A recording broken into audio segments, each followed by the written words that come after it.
नारायण नारायण।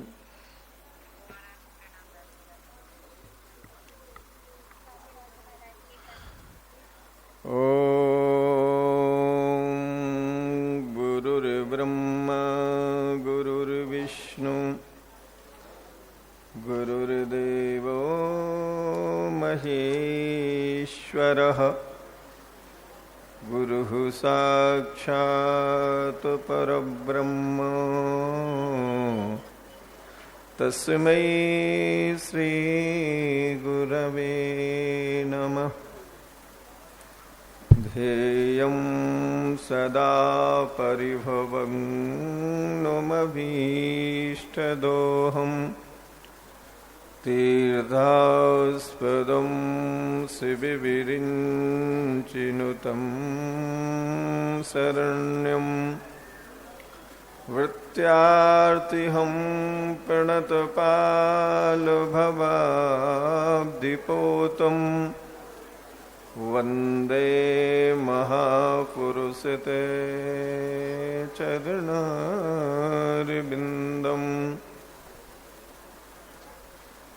प्रह्लाद नारद पराशर पुंडरीक व्यासाम्बरीश शुक शौनक भीष्मदाल्भ्यान् रुक्मांगदार्जुन वसिष्ठ विभीषणादीन् पुण्यानिमान् परम भागवतान् नमामि। वागीशायस्य वदने लक्ष्मीर्यस्य च वक्षसि यस्यास्ते हृदये संवेद तं नृसिंहमहं भजे। नारायणं नमस्कृत्य नरं चैव नरोत्तमं देवीं सरस्वतीं व्यासं ततो जयमुदीरयेत्। कृष्णाय वासुदेवाय हरये परमात्मने प्रणतक्लेशनाशाय गोविन्दाय नमो नमः। भक्त भक्ति भगवंत गुरु चतुर नाम बपुएक इनके पद बंदन किए ना सही बिनु अनेक ना सही बिनु अनेक। अनंत कोट ब्रह्मांड नायक सच्चिदानंद परात्पर परब्रह्म सर्वेश्वर सर्वाधार सर्वांतर्यामी सर्वाधिष्ठान श्री हरि के चरणों में प्रणाम करते हुए सभी महापुरुषों के चरणों में प्रणाम। उपस्थित सभी सत्संग प्रेमी माताओं भाइयों हार्दिक अभिनंदन।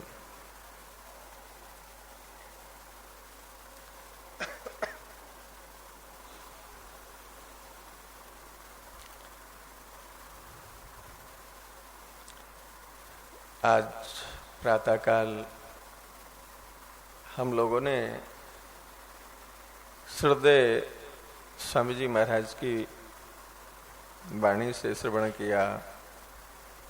भगवत शरणागति का बहुत ही सुंदर विश्लेषण श्रद्धेय महाराज से ने किया।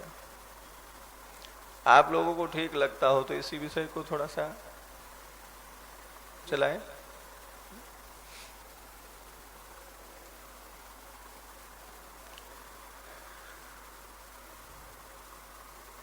भगवान की शरणागति की वो अधिकारी हैं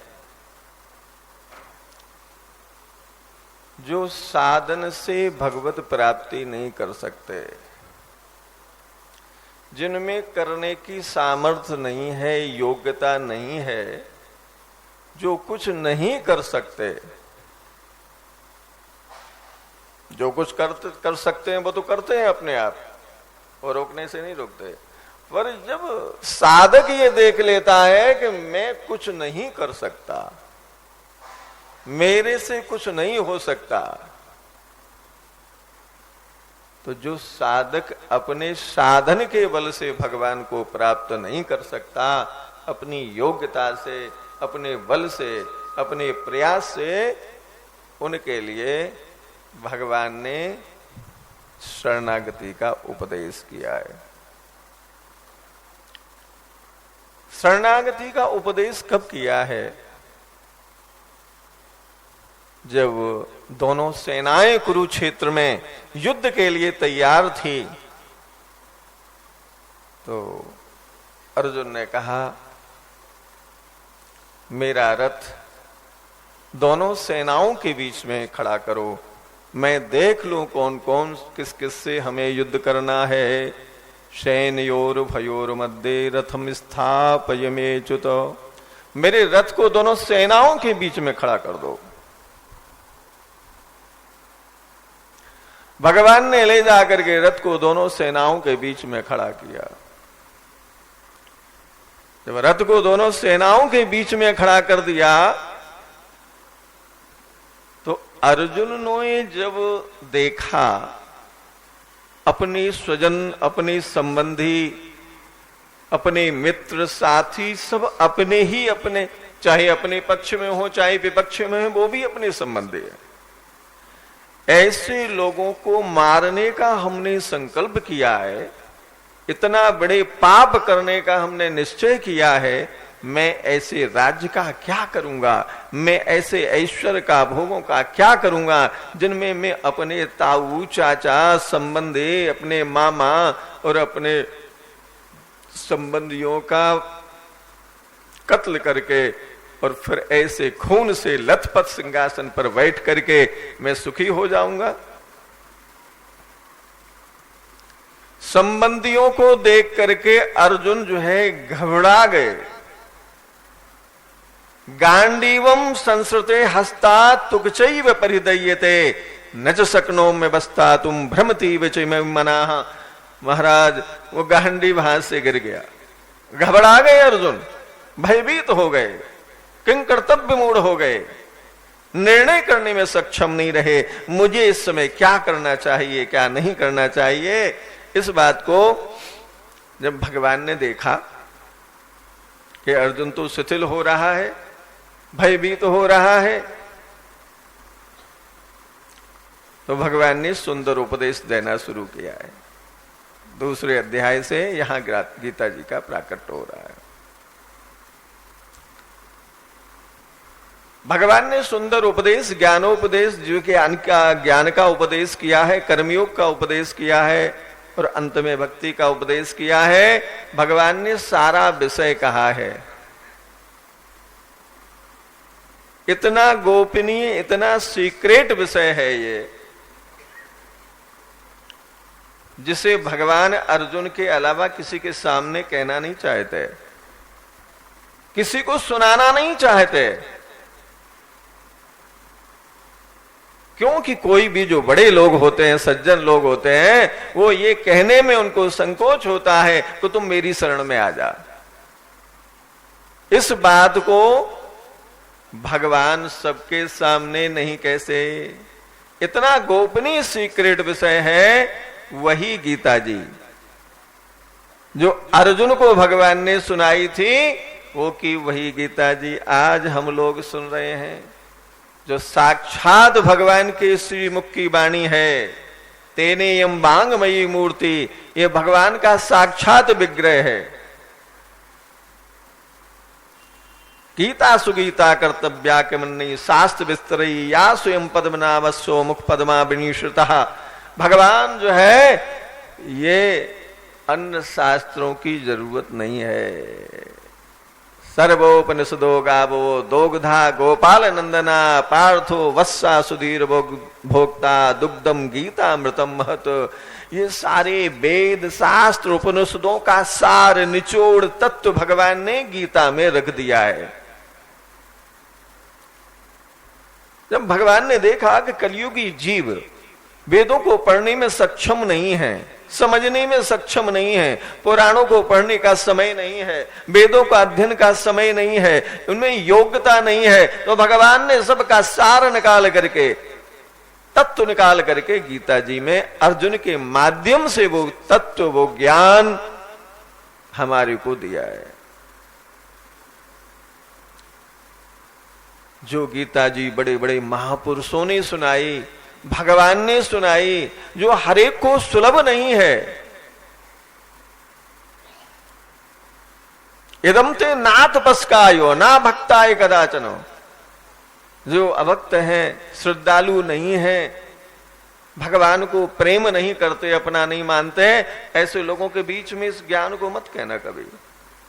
इदम ते ना, ये केवल भगवान के जो लाडले हैं, दुलारे हैं, भगवान के निजी जन हैं, भगवान के खास लोग हैं, उन्हीं को सौभाग्य मिलेगा, कभी सुनने का मिलेगा, उन्हीं के साथ संयोग बैठागा। हर व्यक्ति से सुन भी नहीं सकता और सुनने का संयोग भी नहीं मिलेगा,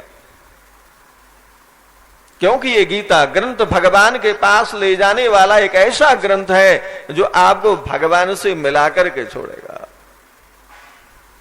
आपके जीवन का जो लक्ष्य है, मानव जीवन का जो लक्ष्य है, उस लक्ष्य को जागृत कर दे, भगवान से मिलने की एक उत्कंठा पैदा कर दे और भगवान तक पहुंचा दे। ऐसा ये दिव्य गीता ग्रंथ साक्षात भगवान का स्वरूप,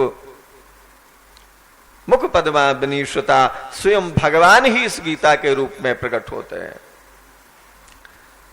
तो भगवान ने गीता के माध्यम से ज्ञान का उपदेश किया। अर्जुन सुनता रहा, अर्जुन सुनता रहा, बहुत सारी बातें कही हैं, वासांस जीर्णानि यथा विहायो, और सब जो है गीता ज्ञान कह करके दूसरा अध्याय तीसरा सब कहते गए, पर अर्जुन को बात हृदय गम्भ नहीं हुई। सत्संग में भी वो बात नहीं जो हमारे साधन से, हमारी रुचि के अनुकूल हो, हमारे साधन के अनुकूल हो, हमारी योग्यता के अनुकूल हो, वो बात नहीं मिलेगी, तब तक आपके पकड़ में नहीं आएगी। आपके अंदर उसकी योग्यता हो, उसका साधन आपके, उसमें आपकी रुचि हो, तभी आप उसको पकड़ सकते हैं। तो भगवान कहते कहते भगवान आगे आकर के भगवान कहते हैं कि सुनो, मैं तुम्हें बहुत ही अच्छी बात बताता हूं। अब सर्वगुह्यतमं भूया शृणु मे परमं वचः, इष्टोऽसि मे दृढमिति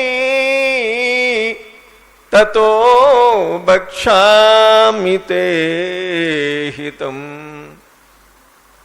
सर्वगुह्यतमं भूया, ध्यान से सुनिए, कितनी सीक्रेट बात है। भगवान ने गीता जी में कई शब्दों का प्रयोग किया है। गुह्य यानी सीक्रेट, गुह्यतर, गुह्यतम,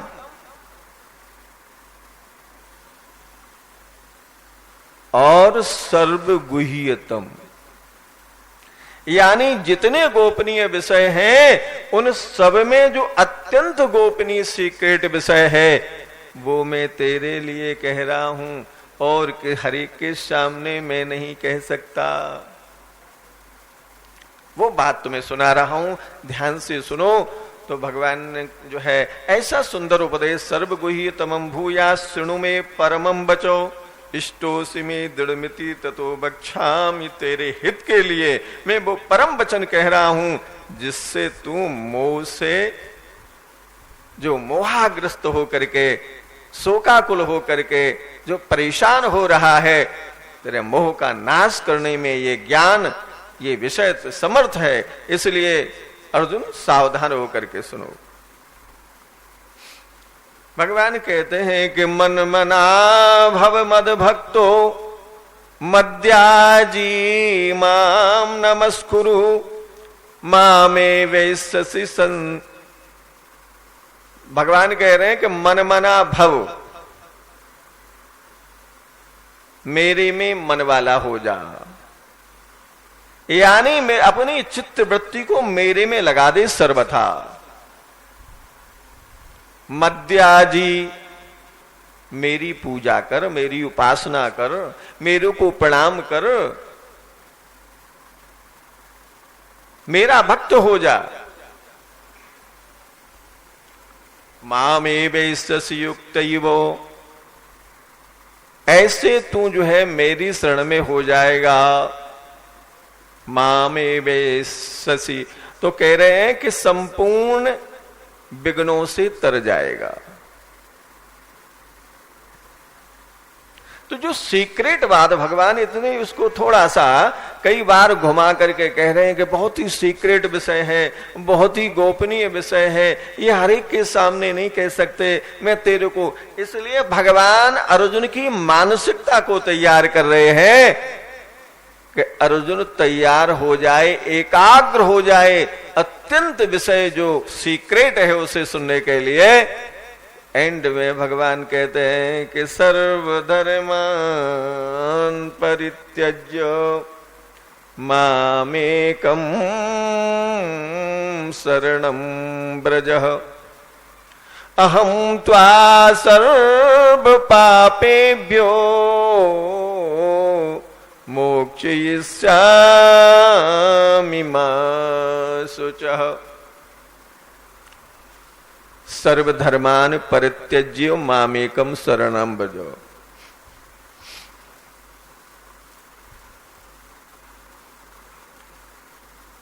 भगवान कह सकते हैं कि सारे धर्मों का परित्याग कर दो, सर्वधर्मान परित्यज्य। भगवान ये बात कह सकते हैं कि अपने श्रीमुख से, यदा यदा हि धर्मस्यो ग्लानिर्भवति भारतो अभ्युत्थानमधर्मस्यो तदात्मानं सृजाम्यहम्। भगवान कह रहे हैं कि जब जब जो है धर्म की हानि होती है, धर्म का ह्रास होता है, उसकी स्थापना के लिए मेरा प्राकट्य होता है। उसके लिए मैं प्रकट होकर के धर्म की स्थापना करने के लिए, दुष्टों का संहार करके संतों का और जो है हमारे भक्तों की रक्षा करने के लिए मेरा प्राकट्य होता है। धर्म की स्थापना के लिए तो मेरा अवतार होता है। और मैं भक्तों को, भगवान कह सकते हैं कि सर्वधर्मान परित्यज्य, सारे धर्मों को छोड़ दो। समझे आप?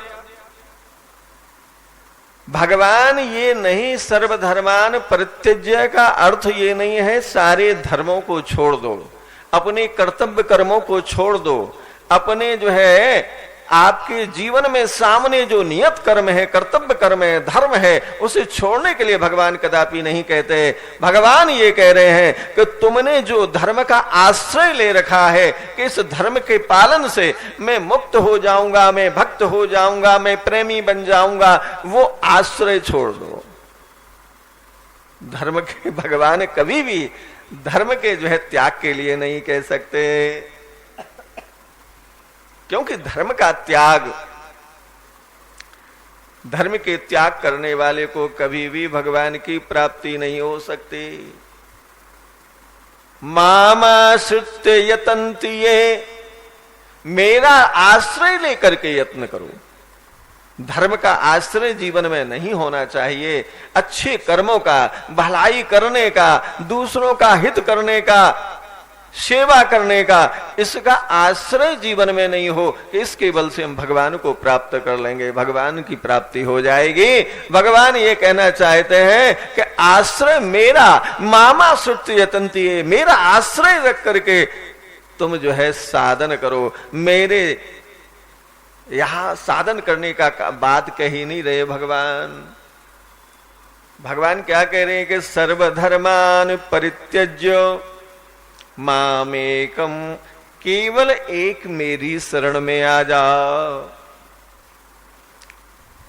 एक मेरी शरण में आने का अर्थ यह है कि केवल एक मेरा आश्रय, मेरे में ही तुम्हारी मन बुद्धि, तुम्हारा चित्त लगा हो और मेरे ही आश्रय जीवन में हो, किसी और का आश्रय जीवन में नहीं हो।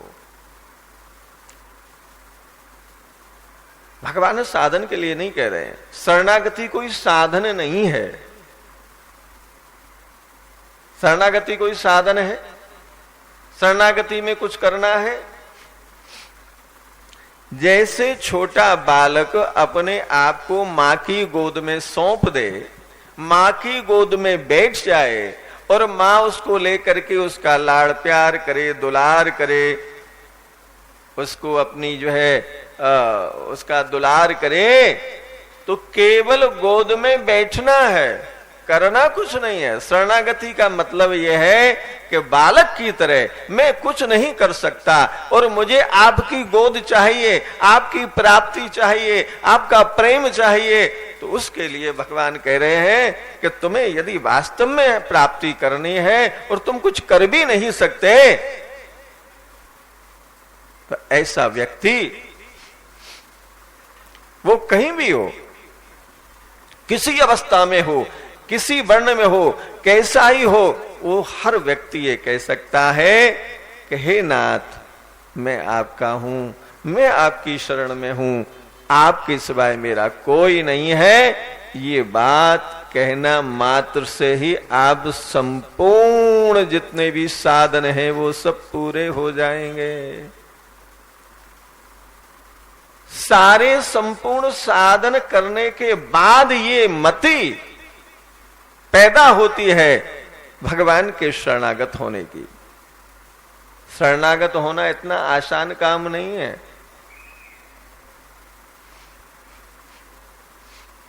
आप लोग सोचेंगे तो इसमें कुछ करना ही नहीं है, फिर इसमें कठिनता क्या है? शरणागत होने में कुछ करना नहीं है, पर सबसे बड़ी कठिनता क्या है कि इस साधन में, शरणागत होने में हमारा जो अहम है, मैं कुछ हूं, मैं कुछ कर सकता हूं, साधन कर सकता हूं, भजन कर सकता हूं, ज्ञान जो है ज्ञान को प्राप्त कर सकता हूं, सेवा कर सकता हूं, योग कर सकता हूं, ये करने की जो भावना है, ये अहम है, ये बाधक है।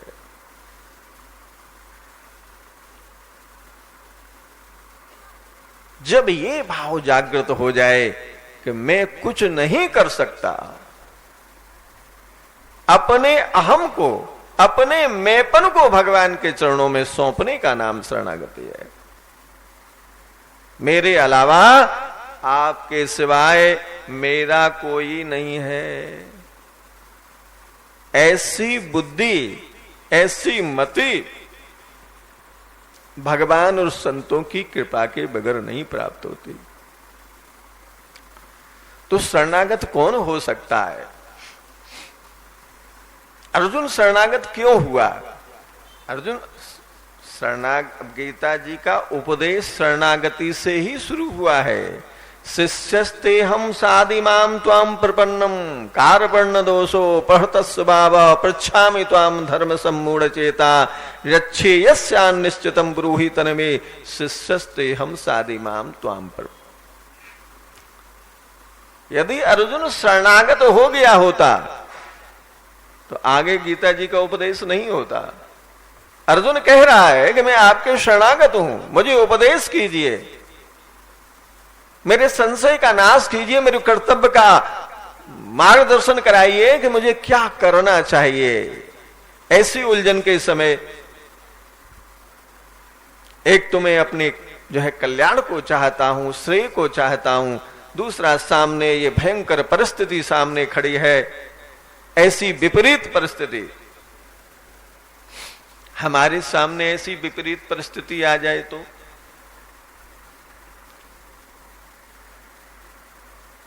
महाराज अर्जुन भगवान के सन्मुख होकर के शिष्यस्ते हम सादिमाम त्वाम प्रपन्नम, राजा परीक्षित भगवान के सामने भयंकर उस परिस्थिति को देख करके और भगवान के सामने कह उठे कि मैं तो आपके शरणागत हूं, अब मेरे लिए जो मेरा कर्तव्य हो, मुझे करना चाहिए, वो आप बताइए।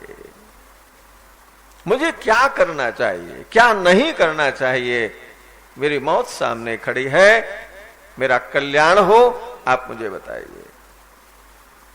तो मौत सामने दिखने पर, विपरीत परिस्थिति सामने आने पर, प्रतिकूलता के समय यदि भगवान आ जाएं याद, अपने कल्याण का लक्ष्य बन जाए और ये कहें कि ये विपरीत परिस्थिति सिर्फ इसलिए आती है भगवान के सन्मुख करने के लिए, हमें अपने कल्याण का लक्ष्य बनाने के लिए, भगवान की प्राप्ति करने के लिए, तो कोई अतिसंयोक्ति नहीं होगी, क्योंकि दुख ही एक ऐसा है जो भगवान के सन्मुख करने में समर्थ है।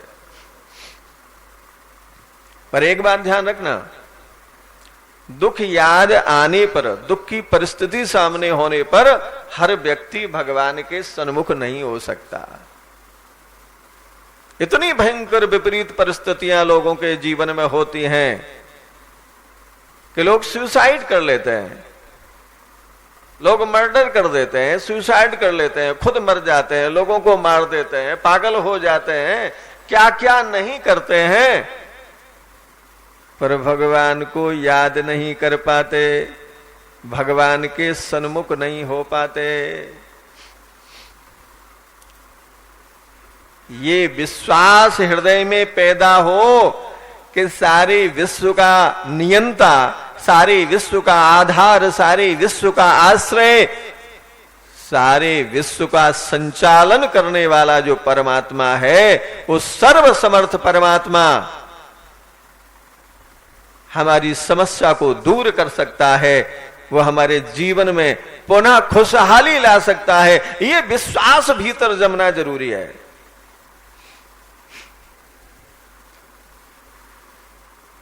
तो मामेकं शरणं व्रज अहं त्वा सर्व पापेभ्यो मोक्षयिष्यामि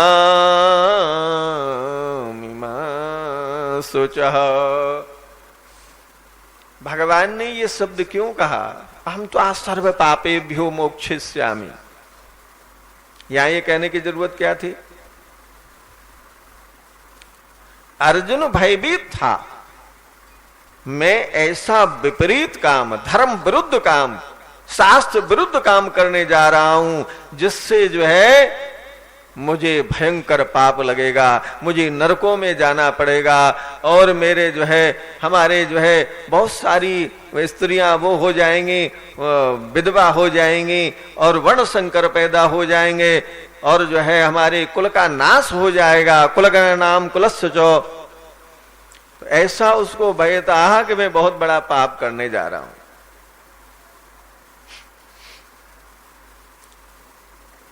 पर सोचने की बात यह कि भगवान सामने खड़े हैं और भगवान हमारी को याद दिला रहे हैं कि तुम युद्ध करो, उत्तिष्ठ उत्तिष्ठ भारत, खड़े हो जाओ, युद्ध करो, और हम भगवान के सामने कह रहे हैं कि पाप लग जाएगा। श्रद्धा में कमी है ना, थोड़ी सी।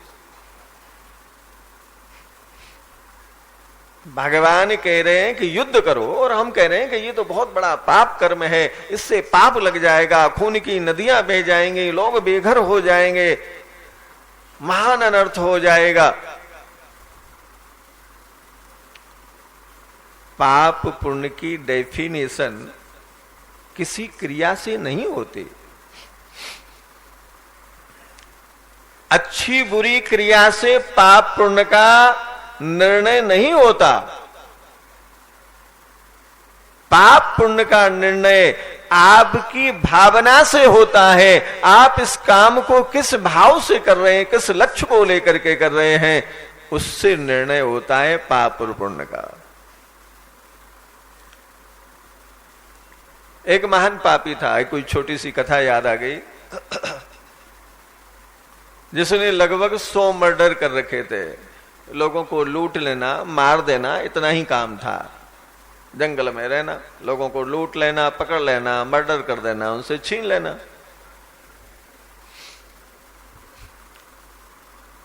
तो दैव योग से एक दिन एक महात्मा निकले उधर से, उसको भी पकड़ लिया कि बाबा जी जो कुछ पास में हो रख दो, और अब तुम्हें हम मारेंगे, तुम्हारा टाइम पूरा हो गया है, भगवान के धाम भेज देते हैं, चलो।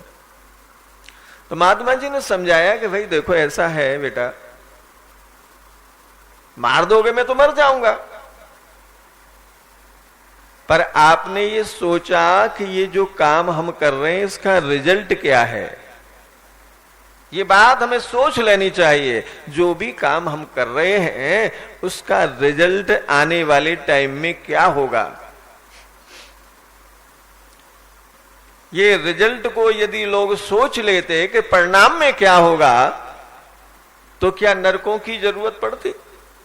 नरकों में इतने जीव दुख पा रहे हैं, 84 लाख में जीव भटक रहे हैं, भूत प्रेत बन करके भटक रहे हैं। इसके पीछे कारण क्या है वो ये नहीं देखते, हमारे कर्म का फल क्या होगा, जो हम करने जा रहे हैं उसका रिजल्ट हमारे जीवन में क्या होगा, कभी सोचते ही नहीं।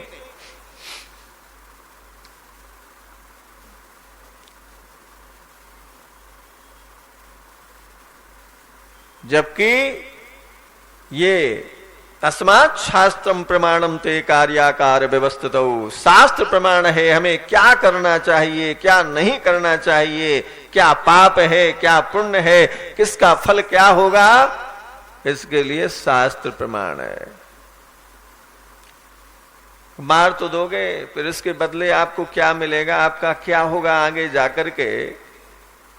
यहां लूट करके धन तो इकट्ठा करके रख जाओगे, तुम्हारे बेटे खाएंगे, नाती पोते खाएंगे, तुम्हारे घर परिवार के लोग खाएंगे, और तुम जब मर करके जाओगे तुम्हारे जो दंड मिलेगा उसका तुम्हारे साथ भोग करने वाला कौन होगा।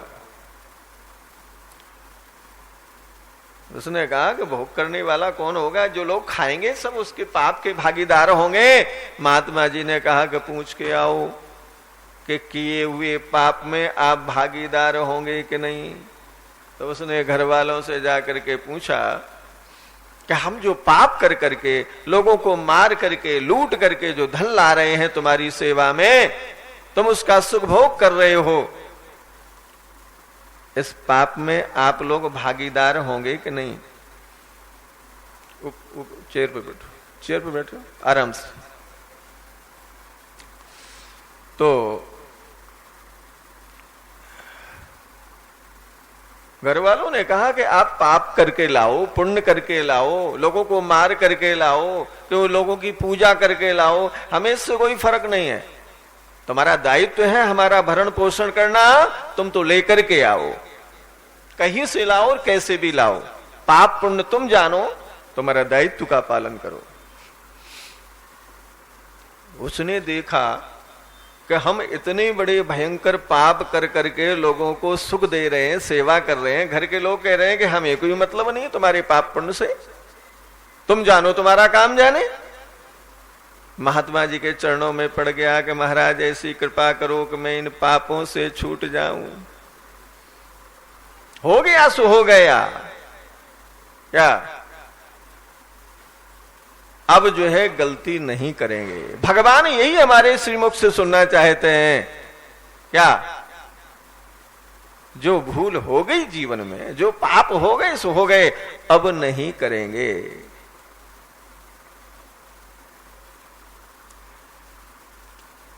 उन पापों को पकड़ करके मत बैठो। यदि पापों को पकड़ करके बैठने की बात होती तो भगवान कभी नहीं कहते कि अपिचेत सुदुराचारो भजते मामनन्य भाग साधुरेव समन्तव्या सम्यक विवसतो ये सह क्षिप्रम भवति धर्मात्मा सस्वच्छांतिम निगच्छति। भगवान कह रहे हैं कि पापी से पापी, दुनिया का सबसे बड़ा पापी हो, अपराधी हो, दुराचारी हो, कैसा ही हो, और वो निश्चय कर ले मेरे अनन्य भाव से शरण हो करके मेरे भजन में लग जाए, क्षिप्रम भवति धर्मात्मा। अब वो तो धर्मात्मा बन जाएगा, उसके पापों का भोग कौन करेगा। सोचा जो पाप कर करके इतना बड़ा जो है पापी, दुराचारियों में सबसे आगे, ऐसे अपराधी के पापों का क्या होगा? क्षिप्रम भवति धर्मात्मा सस्वच्छांतिम न गच्छति कौन ते प्रतिजानी ही नमे भक्तः प्रणश्यति। वो परम शाश्वती शांति को प्राप्त हो जाएगा। उसके जीवन में वो पापी रहा होगा, और अब पाप कहां गए?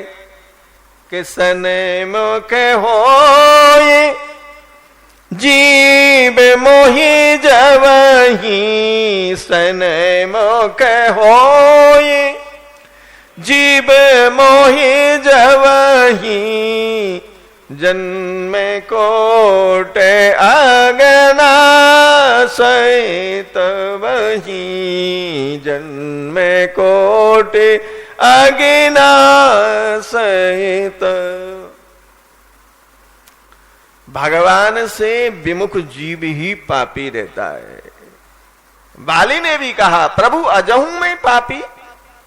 आप सामने खड़े हो, अपने हाथ से मार रहे हो, मैं पापी हूं? भगवान ने कहा, चल करूं तन राखो प्राण। पापी तभी तक है, भगवान से विमुख जीव ही पापी हो सकता है। और भगवान के सन्मुख होने के बाद न वो पापी रहता और न पाप रहते, कुछ नहीं रहता। हमारा महात्मा जी ने कहा कि तू तो बहुत बड़ा पापी है,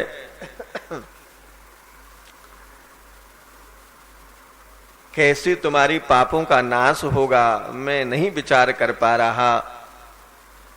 और उन्होंने कहा, एक सुलगती हुई लकड़ी को लेकर के तुम जाओ, सारे तीर्थों का भ्रमण करो, जहां पर ये लकड़ी हरी हो जाए तो समझ लेना कि आपके संपूर्ण पापों का नाश हो गया। भगवान वो महापुरुषों के चरणों में धोख दे करके वहां से निकला, और जो है चलते चलते चलते रात्रि हो गई। एक वृक्ष के ऊपर चढ़ गया, और रात्रि में कोई हिंसक जीव खा लेंगे, मार देंगे, जीवन की रक्षा के लिए पेड़ पर चढ़ गया, रात्रि विश्राम के लिए। और ऊपर चढ़ा हुआ था। रात्रि में 10-11 बजे एक चोरों का जो है मंडल आया, चोरों की टोली आई, और जो चोर थे, डाकू थे, जो भी थे, 15-20 लोग थे। उन्होंने प्लान किया कि वो बगल वाला जो गांव है ना, उसमें रात्रि में 12 बजे सब सो जाते हैं, और 2-4 चारों तरफ से गांव से आग लगा करके तो लोग तो इधर उधर भागेंगे, आग बुझाएंगे, इतनी में घरों में घुस करके गांव को लूट लेंगे, और लूट करके जो है माल सब ले करके हम लोग निकल के आ जाएंगे, और गांव लोग आग बुझाते रह जाएंगे।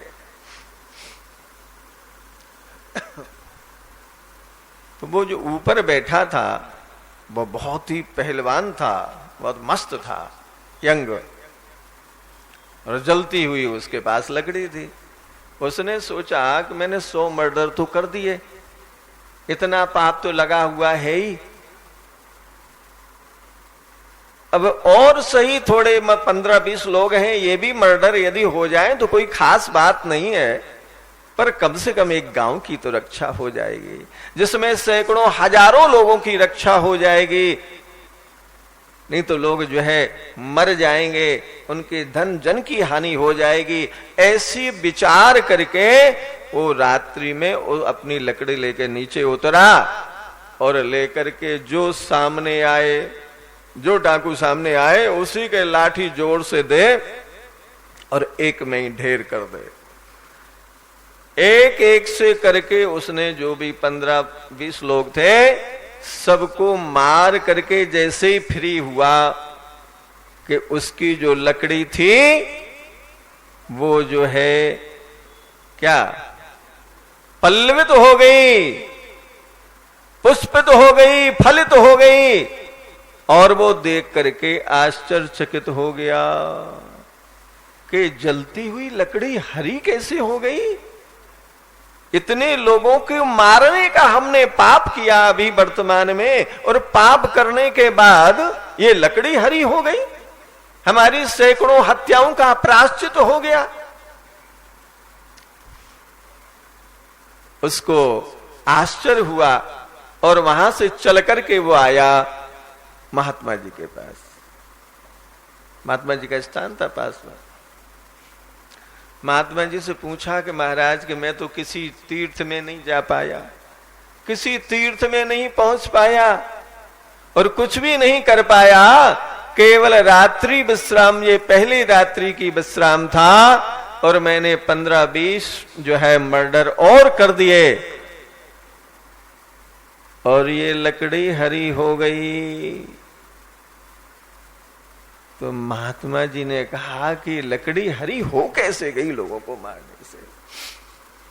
जब उसने सारी बात बताई कि लोग एक नगर में जो है आग लगा करके गांव को, नगर को लूटने की योजना बना रहे थे और मैंने उस नगर की रक्षा के लिए, कैसे इस नगर की रक्षा हो जाए और लोग बच जाएं, उनकी धन जन की हानि नहीं हो,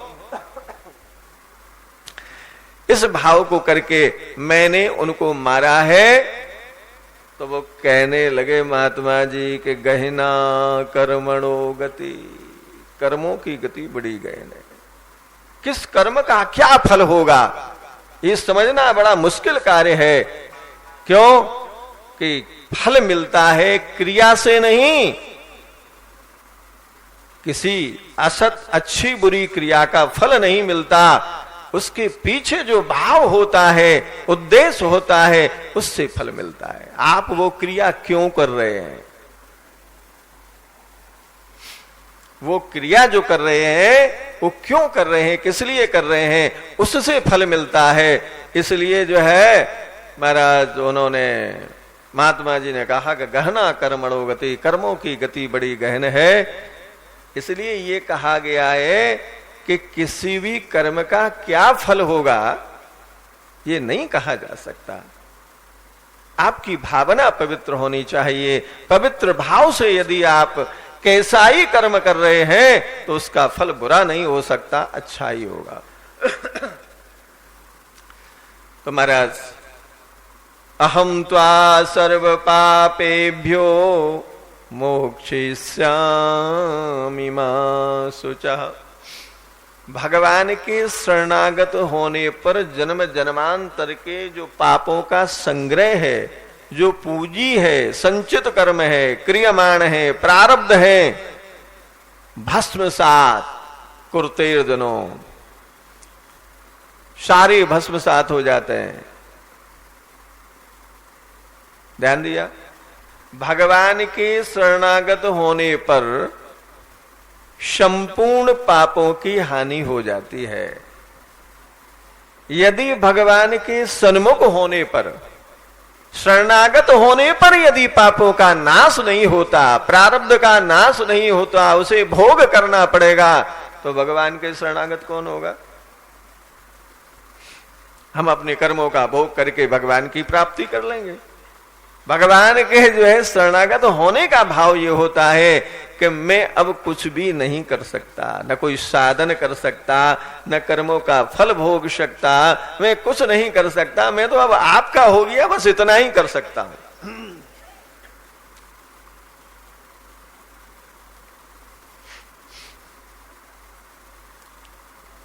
किसी को यदि मर्डर के केस में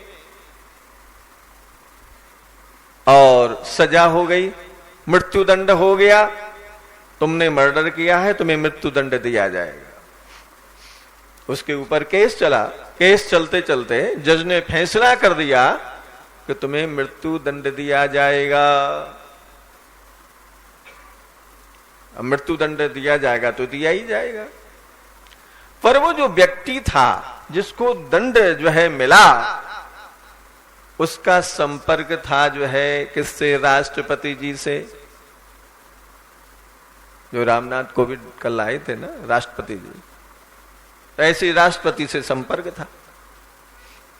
उनके सामने अपनी समस्या रखी कि साहब हमसे गलती तो हो गई, भूल से मर्डर हो गया, और अब आप जानो, देख लो, कुछ हो जाए जीवन की रक्षा। तो उन्होंने कहा कि कोई बात नहीं है, तुमने पाप किया, पाप हुआ है और गलती से पाप हो गया है, तुम्हें सजा भी हो गई है, पर मैं तुम्हारे इस दंड से तुम्हें मुक्त करता हूं, अभयदान देता हूं, अब तुम्हें मृत्यु दंड नहीं मिलेगा। सुप्रीम अथॉरिटी जो राष्ट्रपति है उसे यह अधिकार है कि यदि कोई केस है तो उसको वो माफ कर सकता है, क्षमा कर सकता, अभयदान दे सकता है। तो ऐसे ही भगवान कहते हैं कि सकृदेव प्रपन्नाय तवास्मीति च याचते अभयं सर्वभूतेभ्यो ददाम्ये तद्व्रतं मम। अभयं सर्वभूतेभ्यो, मैं अपने भक्त को अभय दान कर देता हूं। जो मेरे शरणागत हो जाता है उसके सामने कोई टेढ़ी नजर से देख नहीं सकता, चाहे महाराज दुर्वासा जी ही क्यों ना आ जाए अम्बरीश के पीछे पड़ने, वो भी अम्बरीश जी का बाल बांका नहीं कर सकते। सर्व समर्थ दुर्वासा जी, श्राप और वरदान देने में समर्थ दुर्वासा जी, उन्होंने महाराज भगवान के भक्त को मारने का प्रयास किया, पर जाको राखे साइया मार सके ना कोई, बाल न बांका कर सके जो जग बैरी होए, कोई बाल भी बांका नहीं कर सकता। प्रहलाद जी को कितने त्रास दिए गए, पर प्रहलाद जी का बाल भी बांका नहीं कर सका। जिसके रक्षक स्वयं भगवान हो, भगवान जिसे अभय दान दे दे, उसके ऊपर कोई जो है। तो इसलिए अहम त्वा सर्व पापेभ्यो मोक्षयिष्यामि मा शुचः, तुम्हें टेंशन लेने की जरूरत नहीं, तुम मेरे शरणागत आ गए। मेरे शरणागत आने के बाद भी यदि तुम चिंता करते हो, फिक्र करते हो, टेंशन में जीते हो, इसका मतलब है तुम मेरे शरणागत नहीं हुए। शरणागत होने का अर्थ यह है कि एक बार शरणागत हो गए, अब वो निश्चिंत हो गया, निर्भय हो गया, अब उसको कोई चिंता नहीं है।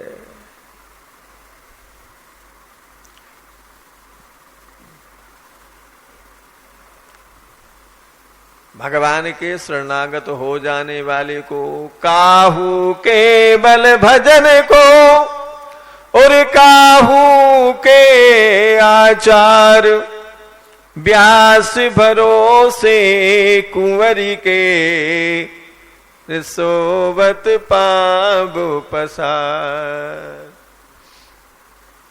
कोई किसी को भजन का बल है, किसी को तप का, किसी को जप का, किसी को ध्यान का, समाधि का, व्रत का, बड़े बड़े साधनों का आश्रय है, पर मेरा जो भक्त है, मेरे आश्रित है, वो व्यास भरोसे कुंवरी के सोवत पांव पसार। वो भगवान के आश्रित होकर के निर्भय हो जाता है, उसे किसी का डर नहीं, किसी की चिंता नहीं, वो मस्त हो जाता है। किसी पाप की चिंता करने की जरूरत नहीं है। पापों का विधान करने, पापों के फल का विधान करने वाले स्वयं भगवान जो सामने खड़े हैं, अब उनके रहते हुए तुम्हें ये चिंता करने की जरूरत नहीं है कि हमारे पापों का क्या होगा। पापी व्यक्ति तभी तक रहता है जिस समय श्रद्धेय सेठ जी कहते हैं, श्रद्धेय स्वामी जी महाराज कहते हैं कि जब तुम अपनी भगवत प्राप्ति का लक्ष्य बना लेते हो कि मुझे भगवान से ही मिलना है, केवल भगवत प्राप्ति ही मेरे जीवन का ध्येय है, आपके जीवन में पाप ठहर नहीं सकते। भगवान से मिलने की, भगवान की कथा सुनने की यदि मन में भावना जग जाए, सद्या हृदय रुद्यते कृतवी शुश्रुभिस्तक्षणात्, महाराज इच्छा पैदा होते ही भगवान आकर के हृदय में विराजमान हो जाते हैं। कथा सुनी नहीं है अभी तक, केवल भागवत की कथा, वो जो है पुराणों की कथा सुनने की मन में आ जाए कि हम सुनेंगे, इतने से ही पाप। अच्छा ये बताइए, वो पापी रहेगा तो भगवान हृदय में विराजमान होंगे? हृदय में भगवान के विराजने का अर्थ यह है कि उसके पाप ताप सारे अमंगल दूर हो गए। सज्जनों, पापी व्यक्ति तभी तक रहता है, पाप तभी तक करता है, भूलें जीवन में तभी तक होती हैं जब तक भगवान से विमुख है। भगवान के सन्मुख होने के बाद, भगवत प्राप्ति का लक्ष्य बनने के बाद फिर वो पापी नहीं रह सकता। वो पापी, वो अपराधी, वो दुराचारी वो नहीं है। इसलिए कोई दिखे तो भगवान कहते हैं कि नहीं, साधुरेव समंतव्य, उसको संत मानो, महात्मा मानो, मेरी आज्ञा है। उसने कितनी भूलें की हो, अब वो मेरा हो गया है, अब वो परम पवित्र हो गया है। तो भगवान कितना गीता जी में आश्वासन देते हैं कि तुम एक निश्चय करो, सम्यक व्यवस्थितो ही सहा। और जब एक निश्चय जब हो जाता है, भगवान से मिलने का निर्णय हो जाता है कि अब तो जो है कुछ भी हो जाए भगवान से ही मिलेंगे, तो आप देखोगे फिर जीव पापी नहीं रहता, उसके जीवन में कोई दोष नहीं रहते, निर्मल हो जाता है, भगवत प्राप्ति का अधिकारी हो जाता है, अंतःकरण शुद्ध हो जाता है और भगवान का प्रेमी हो जाता है। सब कुछ एक साथ हो जाता है। आप केवल लक्ष्य बनाइए, दृढ़ निश्चय करिए कि इस जीवन में अब भगवान से मिलना है, अब भगवान की प्राप्ति करना है। और ये इसलिए सुलभ है, इसलिए जो है क्योंकि भगवान हमसे मिलना चाहते हैं। आप कहोगे भगवान कैसे मिलना चाहते हैं? क्या प्रमाण है कि भगवान हमसे मिलना चाहते हैं? यदि भगवान हमें अपनी प्राप्ति के योग्य नहीं समझते, भगवान हमसे नहीं मिलना चाहते होते, तो आप सोचिए कि भगवान ये मानव शरीर दे करके भारतवर्ष में हमें क्यों भेजते, इस पुण्य धरा पर, इस जो है पावन भूमि पर, ऋषियों की तपोभूमि पर क्यों भेजते, और जो है इस गंगा जी के किनारे ला करके क्यों बिठाते। गीता गंगोदकम पीत्वा पुनर्जन्म न विद्यते, गीता से परिचय क्यों कराते, गंगा से परिचय क्यों कराते, संत महापुरुषों का संग क्यों देते। यदि भगवान हमसे मिलना नहीं चाहते, भगवान अपनी प्राप्ति नहीं कराना चाहते, भगवान हमें पसंद नहीं करते, भगवान हमें अपना नहीं मानते, तो भगवान ने ये सारी साधन सामग्री, ये सारी व्यवस्था हमें क्यों दी। इससे धन मिलता है कि पद मिलता है कि सुख मिलता है कि भोग ऐश्वर्य मिलता है, ये सिर्फ इसलिए दिया है कि भगवान स्वयं हमसे मिलने के लिए तैयार हैं। इसलिए उन्होंने हमें पसंद किया है कि हमारी प्राप्ति के योग्य हैं, तभी उन्होंने सत्संग का ये मौका अवसर दिया है, मानव जीवन का अवसर दिया है, संतों का जो है संग दिया है। दुर्लभम तैमे दैवानुग्रह हेतुकम मनुष्योत्तम मुमुक्षुत्तम महापुरुष संश्रय, तीनों दुर्लभ चीजें भगवान ने एक साथ हमें दी है। तो इसका अर्थ यह है कि भगवान हमसे मिलने के लिए तैयार हैं। श्रद्धेय भाई जी कहते थे कि भगवान तो मिलने के लिए मरे हैं, भगवान तैयार बैठे हैं, कोई मिलने के लिए तैयार हो, कोई मिलना चाहे तो भगवान मिलने के लिए, उसे अपना प्रेम प्रदान करने के लिए, उसे गोद में बिठाने के लिए तैयार हैं। ये भाई जी के वाक्य हैं। तो सज्जनों, आप ये मत सोचो कि भगवान बहुत दूर हैं, भगवान बहुत बड़े हैं, हम तो छोटे हैं, हम साधारण हैं, हम संसारी हैं, हम पापी हैं। ये भावना हमारी नहीं होनी चाहिए।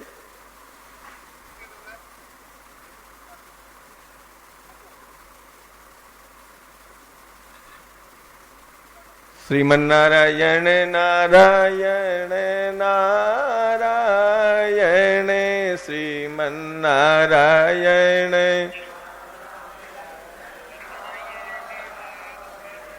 भजमन नारायण नारायण नारायण भजमन नारायण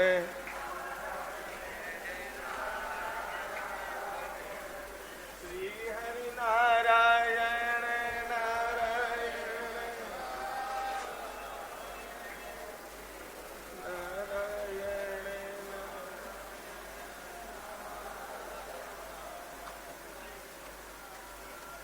ये आसन आपका है नीचे वाला? नहीं नहीं, यही का है।